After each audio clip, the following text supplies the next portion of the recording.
அருட்பெருஞ்சோதி அருட்பெருஞ்சோதி தனிப்பெருங்கருணை அருட்பெருஞ்சோதி அருட்பெருஞ்சோதி அபயம் அபயம் பொருட்பெருஞ்சோதி புனை தந்து இருட்பெருங்காரள்ளற் கடல் கடத்தி அக்கறை மேல் ஆனந்தங் கொள்ளற்கு அபயம் கொடு கொள்ளலார் கடல் வாழ்த்தல் வாழ்வாவதே.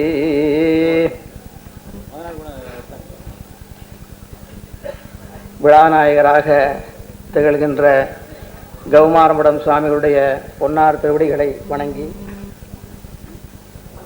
மயிலம் சுவாமிகள், பேரூர் அடிகளார், சூரியநாகோயில் சுவாமிகள், சிவசுப்பிரமணியானந்த சுவாமிகள், விட்டோபாமடம் சுவாமிகள் ஆகிய சுவாமிகளுக்கெல்லாம் என்னுடைய அன்பான வணக்கங்களை சொல்லி, அருட்செல்வர் அவர்களுக்கும் வணக்கம் சொல்லி, உங்களுக்கு எல்லாம் என்னுடைய வணக்கத்தையும் வாழ்த்துக்களையும் சொல்லி, நேற்றும் சில சொன்னேன், காலையிலேயும் பேசுகின்ற வாய்ப்பை பெற்றேன். மூன்றாவது செஷன் இப்போதும் எனக்கு பேசுகிற வாய்ப்பு கிடைத்திருக்கிறது. அநேகமாக 3 செஷன்லையும் பேசியவன் அடியனாகத்தான் இருக்க முடியும் என்று நினைக்கிறேன். இன்று காலையிலே இந்த மண்டபத்தை பற்றி ஒன்று சொல்ல வேண்டும் என்று எண்ணியிருந்தேன். அதை அவசரத்தில் விட்டுவிட்டேன். அதை சொல்லுவதற்கு ஒரு வாய்ப்பு. அதை சொல்லி வாரியார் சுவாமிகள் வாக்கினாலே வந்த ஒரு வார்த்தைக்கு சிறிய விளக்கத்தை சொன்னால் அதிலே ஒரு 15 நிமிஷம் ஆகிவிடும். வாழ்த்துறை நிறைவு செய்யலாம் என்று நினைக்கிறேன்.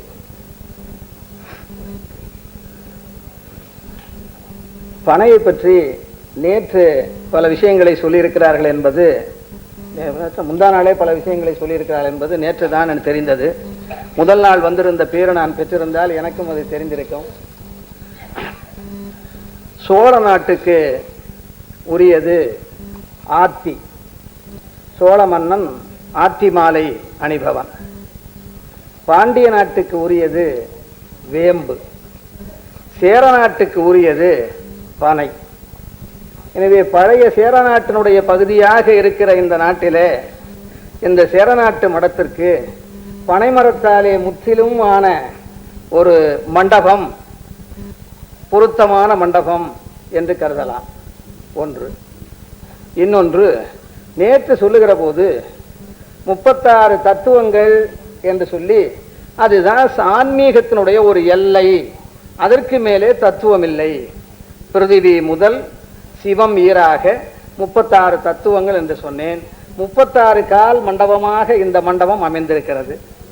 எனவே இது ஒரு தத்துவ மண்டபம், இது ஒரு முழுமையான மண்டபம். இந்த மண்டபத்தினுடைய அமைப்பை பார்க்கிற போது இது வெறும் கூட்டங்கூடி கலைகிற மண்டபம் மட்டுமல்ல, இது தமிழகத்திலே இருக்கிற பஞ்ச சபைகள் போன்று, இப்படி பேரூரிலே ஒரு சபை இருக்கிறதோ அப்படி இந்த சபையிலேயும் இன்று டெம்பரரியாக வீற்றிருக்கிற இந்த தெய்வ திருமேனிகள் நிரந்தரமாக பர்மனண்டாக எழுந்தருளச் செய்து வழிபாடு செய்கின்ற காலமும் அண்மையில் வரக்கூடும் என்ற ஒரு கருத்து இப்போது தோன்றுகிறது. சாமியுடைய திருவுள்ளம் தைப்பூசத்திலே ஜோதி வைப்பதாக சுவாமிகள் சொல்லுகிறார்கள். ஒரு பக்கம் நடுவிலே ஜோதியும், இன்னொரு பக்கம் நடராஜாவும், இன்னொரு பக்கம் வள்ளலாரும் வைப்பதற்கு சுவாமிகள் திருவுள்ளம் கொண்டிருக்கிறார்கள் என்பதை அறிவிக்கிறார்கள். பாருங்க, சன்மார்க்க மண்டபம் செய்பவர் அருட்செல்வர் அல்லவா, கடலூரில் ஈடுபட்டவர் அல்லவா, இங்கேயே ஒரு குட்டி ஞான சபை ஏற்படுத்தி விடுவார் போன்றிருக்கிறது. அருட்பெருஞ்சோதி ஆண்டவருக்கும் நடராஜருக்கும் வேறுபாடு இல்லை, ரெண்டும் ஒன்றுதான், வித்தியாசமா நினைக்கப்படாது. 6வது திருமுறையிலே நடராஜபதி மாலை என்று பாடுகிற வள்ளற் பெருமான் 34 பாசுரங்களிலே அருட்பெருஞ்சோதி நடராஜபதியே என்று பாடுறார். இந்த பாட்டு பாடிய காலம் சிதம்பர வழிபாட்டை விட்டுவிட்டு வள்ளலார் வடலூருக்கு வந்து விட்ட காலம், சபையை ஏற்படுத்தி விட்ட காலம், அருட்பெருஞ்சோதியை பிரதிஷ்ட செய்த காலம். இருந்தாலும் அருட்பெருஞ்சோதி அகவல் பெரிதாக பாடியவர்கள் இந்த நடராஜபதி மாலையிலே பாடல் தோறும் மகுடமாக ஈற்றடியிலே அருட்பெருஞ்சோதி நடராஜபதியே என்று முடிக்கிறார். உருவமா கண்டா நடராஜர், அருவுருவமா கண்டா ஜோதி. தமிழ்நாட்டில் 3 விதமான வழிபாடை பெரியவர்கள் வைத்தார்கள். கடவுள் 3 வடிவமா இருப்பான்.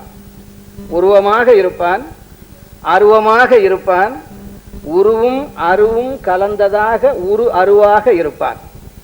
இதை வடமொழியிலே சொல்லுகிற போது சகலம் நிஷ்களம் சகல நிஷ்களம் என்று சொல்லுவார்கள். சகலம் உருவத்திருமேனி, இங்கு எழுந்தெழுதியிருக்கிற விநாயகர், முருகன், சிவபிரான், இப்படி திருவடிகள், திருமுகங்கள், திருக்கரங்கள், இப்படி அங்க அவயவத்தோடு இருப்பது சகல திருமேனி. சகலத்துக்கு நேர் எதிராக இருப்பது நிஷ்களம் அருவம், ஒன்றுமே இல்லாமல் வெட்ட வெளியாக இருப்பது. அதைத்தான் சிதம்பரத்திலே ரகசியம் என்று வைத்திருக்கிறார்கள். நடராஜாவுடைய வலப்புறத்திலே சிதம்பர ரகசியம் என்பது அங்கே இறைவன் ஆகாய வடிவாக வெட்ட வடியாக எழுந்தருளியிருக்கிறான் என்பதுதான் ரகசியம். எனவே அது அருவம், இது உருவம். சிதம்பரத்திலே நடராஜர் உருவம், அந்த ரகசியம் அருவம். இந்த ரெண்டும் கலந்தது ஒன்று உண்டு. அது சும்மா வார்த்தையினால ரெண்டும் கெட்டான்னு சொல்லி விடுறாமே, அந்த மாதிரிலாம் சொல்லப்படாது. அவசரத்தில் கூட்டத்தில் சொற்பொழியும் போது அப்படி சொல்றது உண்டு, இது ரெண்டும் கெட்டானல அப்படின்னு. ரெண்டும் கெட்டான்லாம் கிடையாது, ரெண்டும் கலந்த நிலை அரு உருவம். அது அங்க இருக்கக்கூடிய படிகலிங்கம் ரத்ன சபாபதி. சிவங்கோயில் மூலஸ்தானத்தில் இருக்கிற லிங்க வடிவம் எல்லாம் அரு உருவ வடிவங்கள். அது அருவமும் ஆகும், உருவமும் ஆகும். எப்படி உருவம் என்றால் கையினாலே பிடிக்கப்படும், அதனாலே உருவம். கண்ணுக்கு புலனாகும், காட்சிக்கு புலனாகும், அதனாலே உருவம். இருந்தாலும் திருமுகம், திருக்கரம், இந்த மாதிரி அங்க அவயவங்கள் இல்லாததனாலே அது அருவ கணக்கிலேயும் சேரும். எனவே சிவலிங்கம் எல்லாம் அரு உருவ வடிவங்கள். நடராஜர் உருவ வடிவம். வள்ளற் பெருமானும் சிவலிங்கத்தினுடைய சூக்கும நிலையத்தான் அரு உருவ வடிவமாக ஜோதியா காட்டினார். ஜோதியும் அருவம்னு நினைச்சிடப்படாது. ஜோதி கண்ணுக்கு படுது, கையால பிடிக்கிறதுக்கு போய் தீபத்துல கை வச்சோம்னா சுடும், அந்த பிளேம்ல கையை கூட விட்டு பார்க்கலாம். ஆனா சிவலிங்கம் மாதிரி அவ்வளவு கெட்டியா இருக்காது, நுட்பமாக இருக்கும், கண்ணுக்கு புலப்படும். அதனாலே ஜோதியும் அரு உருவ வழிபாட்டு வகையில தான் சேர வேணும். அதனாலதான் வள்ளற் பெருமான் அருட்பெருஞ்சோதி நடராஜபதியே என்று சொல்லுகிறார்.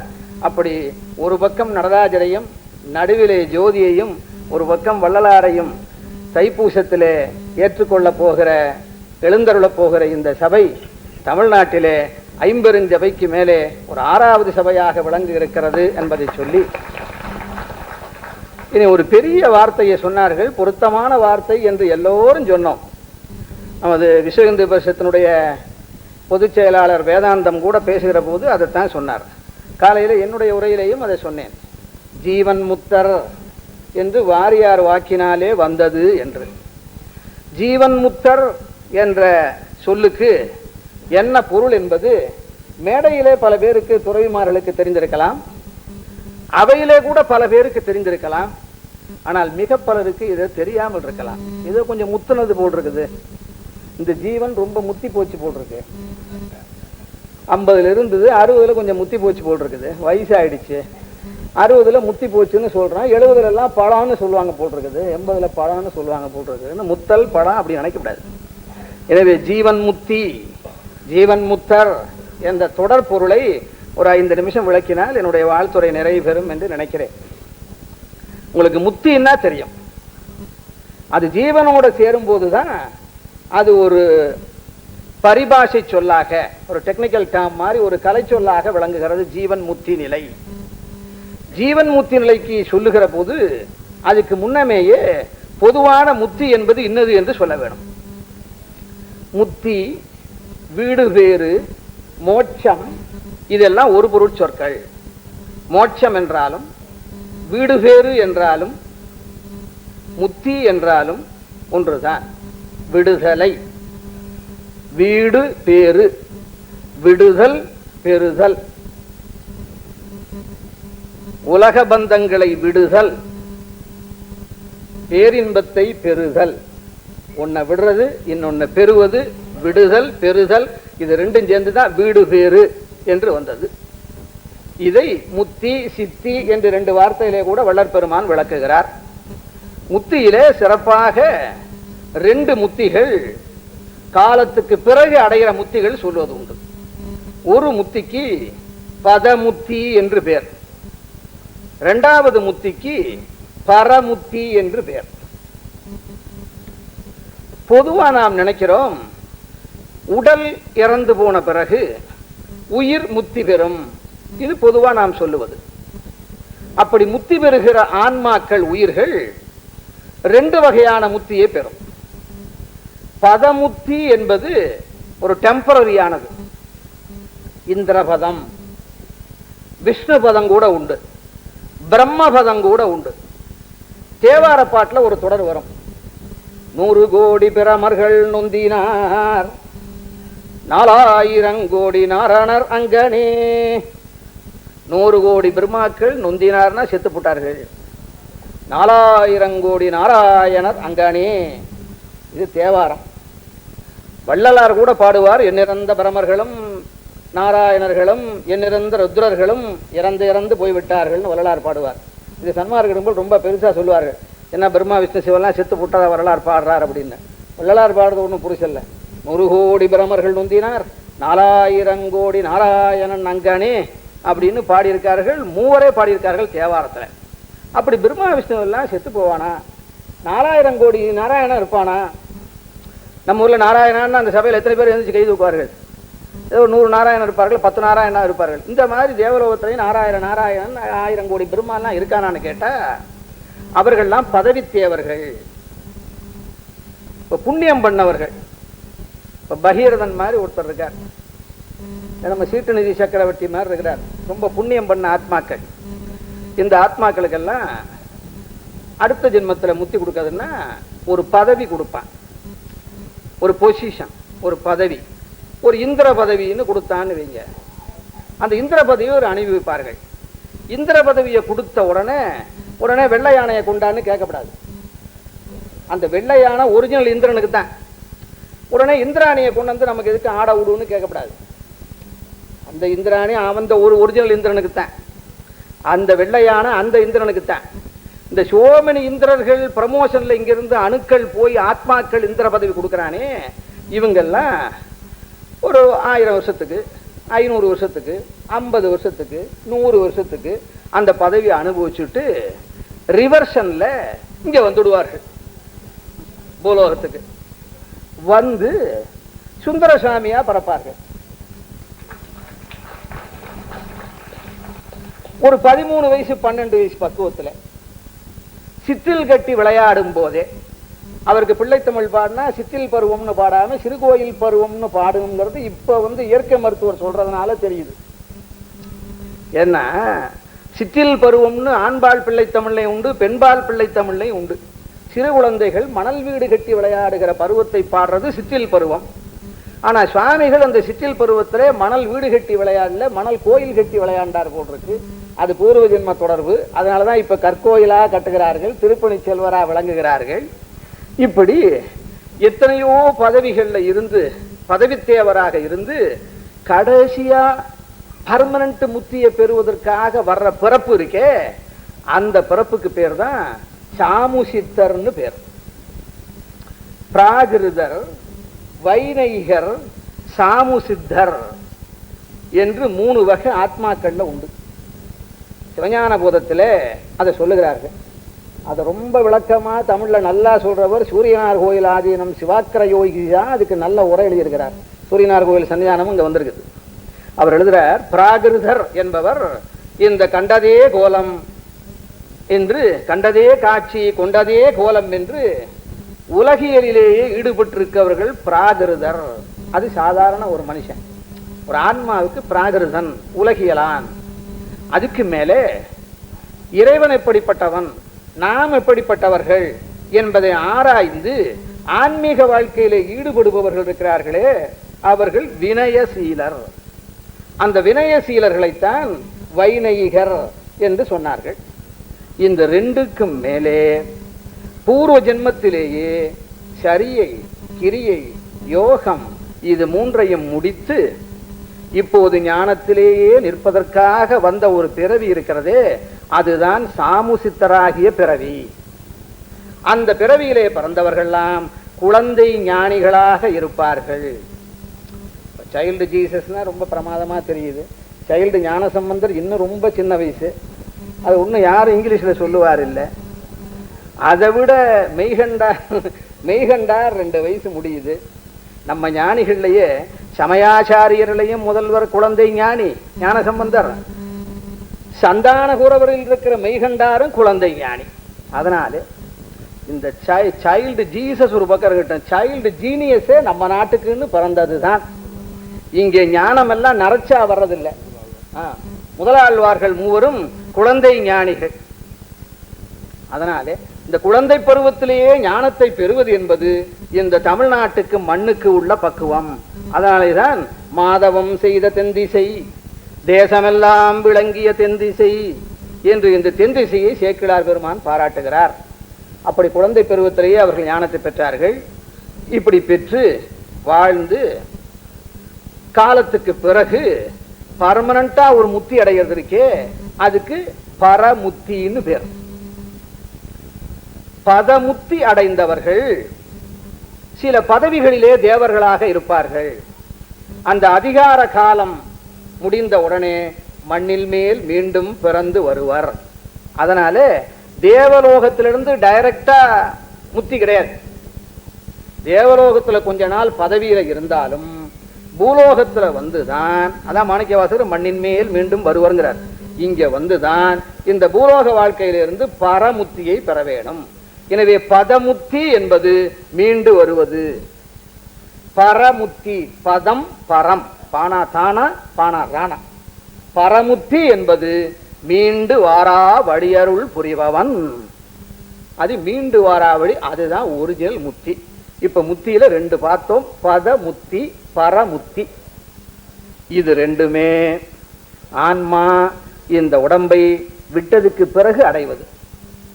இப்ப ஜீவன் முத்திங்கிற நிலை என்ன என்று கேட்டால், ஜீவன் முத்தி நிலை இப்ப ரொம்ப படிச்சவங்கள நடமாடும் பல்கலைக்கழகம்னு சொல்றோம். அவரோட பெரிய யூனிவர்சிட்டி மாதிரி அது நட உடையா இருந்துகிட்டே போயிட்டு இருக்கு அப்படின்னு.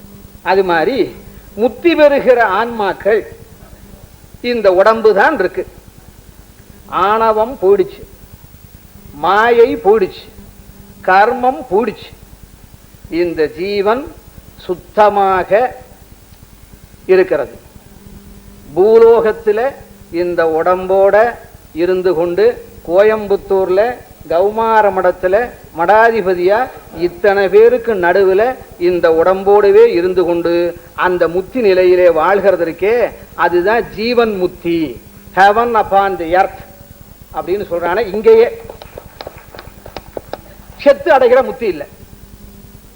இந்த ஜீவன் முத்திங்கிறது தமிழ்நாட்டில் தான், நம்ம தமிழ் சாஸ்திரத்துல தான், சமஸ்கிருதத்திலையும் தமிழ்லையும் சொல்லியிருக்கார்கள். இந்த ஜீவன் முத்தி அடைந்தவர்கள் நிச்சயம் பரமுத்திக்கு போய் சேருவார்கள். பதமுத்தி கிடையாது. இப்பவே பிராக்டிக்கலா முத்தி. அதனாலதான் ஜீவன் முத்தர். அவங்களுக்கு கர்மமே கிடையாது. செய்த வினையெல்லாம் நல்ல வினையும் தீய வினையும் ஒத்து போய்விட்டது. புண்ணியம் பாவம் 2ம் ஒத்து போய்விட்டது. அதுக்குத்தான் சாஸ்திரத்திலே இரு வினை ஒப்புன்னு பேர். கர்ம சாமியம் சமஸ்கிருதத்துல. தமிழ்ல 2 வினைகளும் ஒப்பு. புண்ணியம் பாவம் 2ம் ஒத்தன. நல்வினையும் தீவினையும் ஒத்தன. அவர்கள் கர்மத்திலிருந்து கலன்று விட்டார்கள். அவங்களுக்கு மாய கிடையாது, ஆணவமும் அற்று போயிற்று. இந்த மும்மலமும் நீத்து இனி முத்திக்கு போக வேண்டியதுதான் பாக்கி. அது கட்டையை விட்டு அடைவதற்கு முன்னே இந்த கட்டையோடு தேகத்தோடு இருந்து முத்தி பெறுவதற்கு இருக்கிறதற்கே அது ஜீவன் முத்த நிலை. அவர்கள் சாட்சி மாத்திரமாக இருப்பார்கள். அது உடம்போடு இருக்கிற சாமின்னு வச்சுங்களேன், நடமாடுற சாமி, கல்லு சாமி செம்பு சாமி இல்லாம சாட்சி மாத்திரமாக அந்த முத்தி நிலையை பெற்று வாழ்பவர்களுக்கு தான் ஜீவன் முத்தர் என்று பேர். அப்படி ஒரு ஜீவன் முத்தரை இன்று வாரியார் சுவாமிகள் நமக்கு காட்டி கொடுத்திருக்கிறார்கள். வாரியார் படிப்புக்கு நம்ம படிப்பெல்லாம் எம்மாத்திரம், எவ்வளவு வயசு அவர்களுக்கு. அந்த அனுபவ ஞானியினுடைய வாக்கினாலே ஜீவன் முத்தர் என்று பேர் வைத்திருக்கிறார்கள் என்பதை சொல்லி, அப்படிப்பட்ட ஜீவன் முத்தராகியவர்கள் இன்னும் பல்லாண்டு காலம் வாழ வேணும். அதுக்கு நாம் வாழ்த்துவதுதான் நம்முடைய குறிக்கோள். எனவே ஜீவன் முத்தராகிய இந்த சுவாமிகள் இன்னும் பகீரதன் சொன்னது போல இன்னும் ஒரு 100 ஆண்டு இருக்க வேண்டும் என்று அடியேன் சார்பிலேயும் வாழ்த்தி இன்னும் ஒன்றை சொல்லி நிறைவு செய்யலாம் என்று நினைக்கிறேன். இந்த ஜீவன் முக்தி பரமுக்தி போல ஜீவ சமாதி என்பதையும் ஒன்று கொஞ்சம் விளக்கிக் கொள்ள வேணும். ஏன்னா பெரிய விஷயங்கள்லாம் இப்போ அரிதாக விளக்கப்படுவதில்லை. சமாதின்னு சில இடத்துல உண்டு, ஜீவ சமாதின்னு சில இடத்துல உண்டு. ரொம்ப பேருக்கு சமாதிக்கும் ஜீவ சமாதிக்கும் வித்தியாசமே தெரியாது. சமாதிங்கிறதுல 2 பொருள். சமாதின்னா என்ன அர்த்தம்னா, செத்து போய் உடம்ப வச்சு மூடுறது சமாதி, பரியல் அப்படின்னு இப்ப நம்ம நினைக்கிறோம். எல்லாரும் செத்து போய் மூடுறோம். அதை விட மனுஷனை எல்லாரும் செத்து போனோடனே புதைக்கணும்னு தான் வரலாறு சொல்றாரு, எரிக்கிறத அவர் சொல்லலை. இப்போ ஆடு மாடெல்லாம் செத்து போனால் யாரும் எரிக்கிறது இல்லை, புதைக்கிறார்கள். அதனால புதைக்கிறதெல்லாம் சமாதின்னு ஆயிடுமா என்ன? சமாதின்னா ஏதோ புதையல், புதைக்கிறது சமாதின்னு நினைச்சிடக்கூடாது. சமாதிங்கிறது யோகத்தில் 8வது நிலை. இயம நியம ஆசன பிராணாயாம பிரத்யாகார தாரணை சிந்தனை சமாதி. மனிதன் இயம நியமம்ங்கிறது ஒழுங்குமுறைகள், நல்லொழுக்கம். ஆசனம், இப்ப ஆசனத்தை சாதாரணமா எக்ஸசைஸ் லெவலுக்கு, ஜிம்னாசியம் லெவலுக்கு கொண்டாந்து வச்சுட்டோம். பிராணாயாமம், அது ஏதோ பிராணாயாமம்னா பிராமணனுக்கே உரிய யாமம் போட்டிருக்குன்னு விட்டுட்டோம். இப்ப யாரும் பிராணாயாமம் பண்றதே கிடையாது, பிராமணாலே பண்றது இல்லை.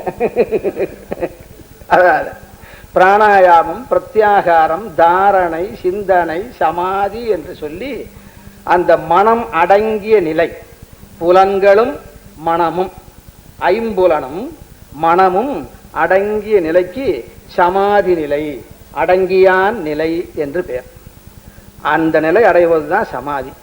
அந்த நிலையை அடைந்தவர்களுடைய தேகத்தை சமாதியில் வைப்பதற்கு சமாதின்னு பேர் வந்தது. அது செத்து போனதுக்கு அப்புறம் வைக்கிறது. ஜீவ சமாதின்னா என்னன்னு கேட்டா, ஒரு பக்குவம் பெற்ற ஞானி உயிர் துறப்பதற்கு முன்னமேயே சமாதி கூடி ஏற்பாடு செய்து வைத்திருந்து இடங்குறித்து காலங்குறித்து, மார்கழி மாசத்துல திருவாதிரையில அந்த குடலை ஆற்றங்கரையில் சமாதியாவேன்னு ஒரு யோகி சொல்லியிருப்பார். அன்னைய தேதியில அந்த நட்சத்திரத்துல அந்த இடத்துல அவர் சமாதியாவார். காலங்குறித்து இடங்குறித்து ஏற்பாடுகள் செய்திருந்து உயிரோடவே போய் உட்கார்ந்து சமாதி வைக்கிறது இல்லை, 4 பேரா சேர்ந்து தானே சமாதி கூடுவது. அப்படி சமாதி கூடி அருளியவர்கள் இருக்கிறார்களே, அந்த சமாதிகள் தான் ஜீவ சமாதிகள். வள்ளிமலை திருப்பணியை வாரியார் சுவாமிகள் செய்கிற போது படிக்கட்டை தோண்டினார்கள்.